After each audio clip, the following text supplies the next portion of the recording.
Election মানে গণভোট হতে হবে আগে, এই আলাপগুলো কিন্তু ক্রমাগত এখনো চলছে। আপনি নির্বাচন পিছিয়ে যাওয়ার কোনো সম্ভাবনা দেখছেন? এই যে ষড়যন্ত্র দেখতে পাচ্ছে কেউ কেউ। আমি সম্ভাবনা দেখছি না, কিন্তু এই বক্তব্যগুলো মানুষের কনফিউশন বাড়ায়। মানে একটা কথ্য প্রবচন বলতেই হয়, মানে মায়ের চেয়ে মাসির দরদ বেশি, একটা কথা আছে না? মানে বিএনপির চেয়ারপারসন উনি তো আসলে আমরা যদি এইভাবে বলি, তিনি মূলত ফর্মালি চেয়ারপারসন। উনি বেশ আগে থেকে এই দায়িত্বে নেই। ডিফ্যাক্টো চেয়ারপারসন জনাব তারেক রহমান। কারণ হচ্ছে একটা সময় উনি সুস্থ থাকলেও জেলে ছিলেন।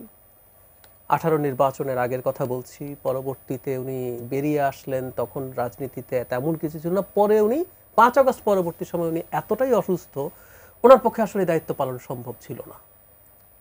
তো এখন বেগম খালেদা জিয়া অসুস্থ আছেন, আল্লাহ না করুক তিনি যদি চলেও যান, আমি একদম ক্রুড ভাষায় বলি, এটা কি বিএনপির ওভারঅল পার্টিটাকে অপারেট করতে কোনো প্রবলেম আছে?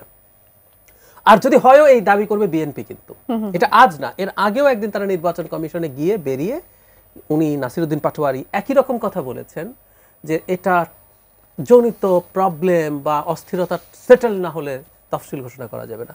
আমরা কি কোনো অস্থিরতা দেখছি না। আমার একটা ডিফারেন্ট ইন্টারপ্রিটেশন আছে ওনারা কেন বলছেন এটা, কিন্তু সমস্যা যে আবারও বলছি, যেহেতু নির্বাচন নিয়ে কোনো না কোনো ফর্মে ডিবেট করে মানুষজন, এই যে জামাত এবং তার 8 দল, সত্যিকার অর্থে তারাই নির্বাচন হবে কি হবে না এই আলাপের জন্য দায়ী। একদিকে তারা বহু আগে মানুষকে, তাদের বিভিন্ন ক্যান্ডিডেটকে কনফার্ম করে ক্যাম্পেইন করছে, বাড়ি বাড়ি যাচ্ছে, মানে বেহেশতের গ্যারান্টি দিয়ে যেভাবে হোক তারা মানুষকে কনভিন্স করতে চেষ্টা করছেন। আবার মাঠে তারা এখনো সেই, কিছুদিন ছিল লোয়ার হাউস পিয়ার, তারপরে ইলেকশন মানে গণভোট হতে হবে আগে, এই আলাপগুলো কিন্তু ক্রমাগত এখনো চলছে।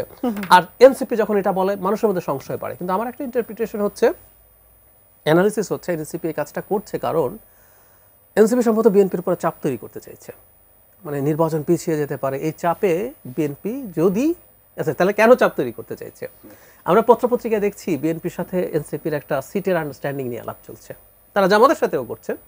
এখন খুব স্বাভাবিকভাবেই জামাত অত সিট দেবে, খুব বলছে 30 সিট দিয়ে দেবে, 40, তো জামাতে 30 সিট 40 সিটের চাইতে টেকনিক্যালি বলছি বিএনপি যদি 10টা সিটও ছাড়ে সেগুলোতে জিতে আসার প্রবাবিলিটি তাদের অনেক হাই।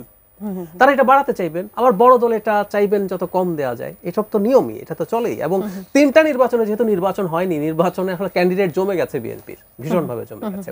তো আমি ধারণা করি এনসিপি এই ধরনের চাপ তৈরি করে বিএনপির কাছ থেকে কিছু সুবিধা অর্জন করতে চায়। কিন্তু ওই যে বললাম, মানুষ তো এটা শুনে আবার ইলেকশন হবে কি হবে না এসব নিয়ে কনফিউজড হয়ে যায়।